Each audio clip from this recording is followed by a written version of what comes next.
به نام ایزد منان. سلام، من شف مرتضی عبدالپور هستم. خواستم 2 تا موضوع که این روزها زیاد در صنعت کافه رستوران از نزدیک لمس کردم و باهاتون به اشتراک بذارم.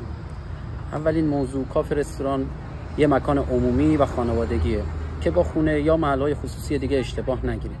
باید بتونین ولوم صدا و هیجاناتتون رو کنترل کنید که مزاحم بقیه نشین و اینطوری هم به حریم خصوصی خودتون و هم رستوران احترام گذاشتین، چون این صنف از طریق اماکن و ارگان‌های دولتی زیر ذره‌بین هستش.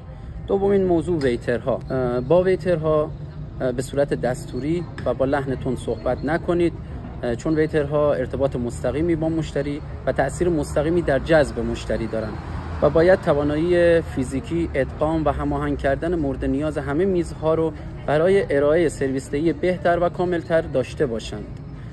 و در آخر، در این شرایط بد دلیل حال خوب همدیگه باشید. با تشکر.